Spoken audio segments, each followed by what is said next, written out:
Regardez bien ce qui suit, les amis. Ça, c'est le grand journal de service public. Léa Salamé. Financé par vos impôts. Censé mener la lutte contre la désinformation. Censé être la référence du vrai. Et ils se font piéger par un humoriste qui tourne des canulars. Et là, on est dans les rayons d'un supermarché. Vous allez voir l'extrait. Et après, on va en parler sérieusement. Partagez d'abord cette vidéo s'il vous plaît, mettez un petit like, un petit commentaire, abonnez-vous, c'est gratuit et ça aide à la visibilité. Je vous en remercie.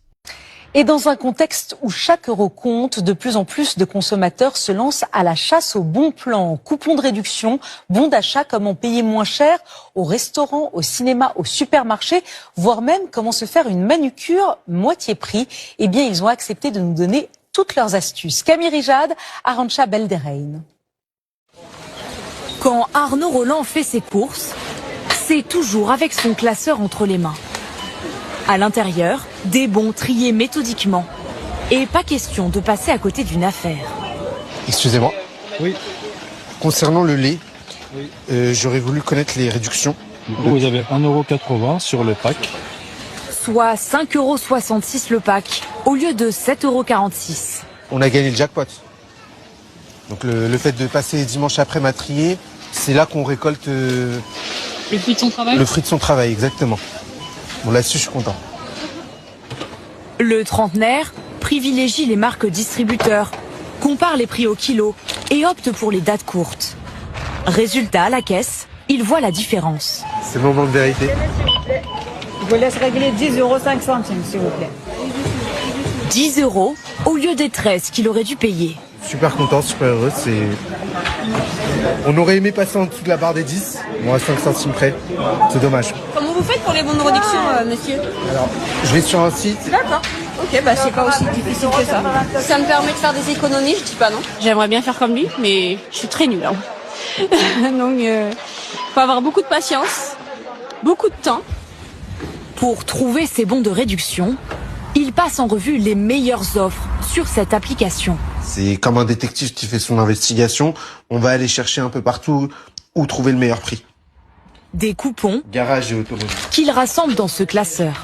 Fromage, yaourt, et ensuite on arrive plutôt vers du produit ménager. Mais là, il y en a combien des coupons? Faudrait calculer. Mais je pense que j'en ai au moins une 60aine. Bien sûr, c'est rentable. C'est rentable. Alors, la majorité des gens mettront jamais toute cette énergie-là. Mais moi, je sais que à la fin du mois, quand je fais mes comptes, je sais que je suis gagnant. Chaque mois, une trentaine d'euros économisés. Indispensable alors qu'il touche 1 300 € mensuels d'allocation chômage. Et maintenant, on va en parler. Le 1er décembre donc 2025, ça s'est passé cette histoire-là. France 2 a passé un reportage sur les champions des promos. Alors, je vous ai passé l'extrait complet, comme ça, il n'y a pas de problème de fake news, de recoupement ou je sais pas quoi. Ils sont en train de filmer un soi-disant consommateur, Arnaud Roland, qui explique comment il économise 3 € avec des coupons de réduction, donc 30 balles par mois à peu près. Le problème, c'est que Arnaud Roland n'existe pas. C'était l'humoriste Mehdi Tu connais, connu pour ses canulars, justement. Donc si nous, on le connaît pour ses canulars, je pense que eux, ils auraient dû quand même faire leur boulot. Mais ça, si jamais ils avaient fait leur boulot. Bref, le mec, il a donné une fausse identité, il a monté un faux témoignage, il a tourné la scène dans un supermarché, puis chez lui. Il est allé jusqu'au bout. Il a fait ça, mais comme un champion, le mec. Et franchement, félicitations Mehdi, hein. Et France 2 a tout gobé. Et en plus, il a posté sa propre vidéo comme quoi c'était un prank. Vous allez sur son compte TikTok ou sur Instagram, vous la trouvez facilement. Elle est même en 2 parties. Pendant ce temps-là, eh bien, t'as la rédaction de France 2 qui réalise enfin qu'elle vient de se faire avoir. Mais de la manière la plus élémentaire. Le lendemain, t'as Léa Salamé qui est obligée de s'excuser en direct, encore une fois. Une personne a trompé un de nos journalistes en falsifiant son identité. Alors, ils sont enregistrés, c'est officiel, c'est public, c'est factuel, vous pouvez les retrouver partout. Allez par exemple sur 20 minutes ou dans n'importe quel média, vous les trouvez. Et c'est pas une première, les amis, c'est pas une première. En octobre déjà, France Télévisions avait déjà présenté ses excuses pour avoir diffusé une information complètement fausse concernant Dominique Bernard, le confondant avec Samuel Paty. J'invente rien, vous pouvez retrouver ça dans tous les médias. Et maintenant, tenez-vous bien les amis. C'est exactement ce même appareil, ce même service public, ce même système qui veut décider qui est fiable et qui ne l'est pas au niveau de l'information. Ouais. C'est ce même système qu'Emmanuel Macron veut labelliser, certifier, placer au-dessus des autres. Un label d'État pour déterminer la bonne info. Décidé bien évidemment par les journalistes, pas par l'État. Non, sinon ça s'appellerait ça finit par tuer.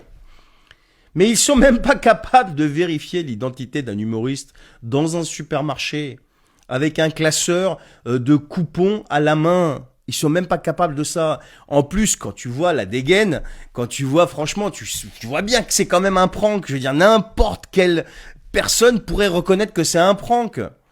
Et en plus, enfin, je sais pas, mais ça se voit, mais à 1 million de kilomètres.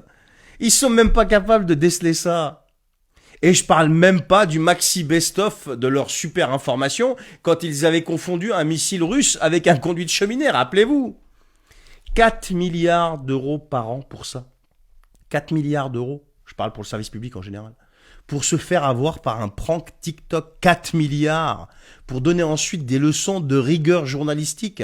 Et pour déceler l'info vraie de la fausse information. Et Macron voudrait t'expliquer que c'est eux qui doivent filtrer le vrai du faux. Sauf que la démonstration du jour est imparable. Il ne filtre rien du tout. Il copie, il colle, il vérifie. Très peu certainement. Il se plante en permanence et il corrige après en s'excusant.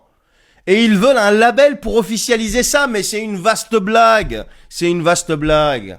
La réalité, les amis, elle est on ne peut plus simple. Si un humoriste peut les rouler dans la farine aussi facilement, imaginez ce qu'un appareil politique bien organisé peut leur faire. Alors leur label bidon, leur tampon, leur pastille, là, maintenant on sait ce que ça vaut. Et on le découvre de jour en jour.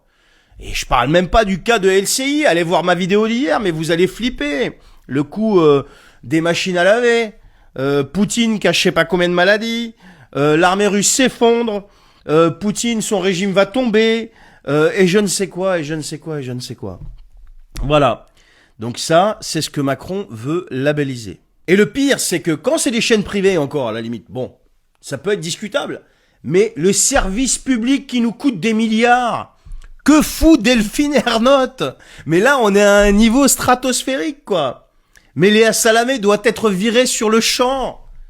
Elle n'en est pas à sa première bourde. Et c'est facile, assume Léa. C'est facile d'aller jeter la pierre à ta journaliste ou je sais pas qui. Toi, elle et les autres, dehors. Privatisez-moi ce service public, là. France Télévisions, mais stop. Non mais franchement, à une époque où on est en hyper austérité, là on vient filer des milliards et des milliards à des gens qui sont même pas capables de déceler un prank. Mais vous vérifiez pas les identités des gens que vous interrogez? Non mais c'est une blague. À la limite, les gens que t'interroges dans la rue, je veux bien. Mais quand tu fais un reportage, c'est-à-dire que t'as mis les moyens financiers, tu vérifies même pas l'identité. Non mais franchement... Et après, il faut qu'on vienne croire ces gens-là quand ils nous parlent d'ingérence russe, de ceci, de cela. Mais franchement, mais balayez devant votre porte. Et surtout, mais démissionnez. Et privatisez-moi ce service public. Bonne journée.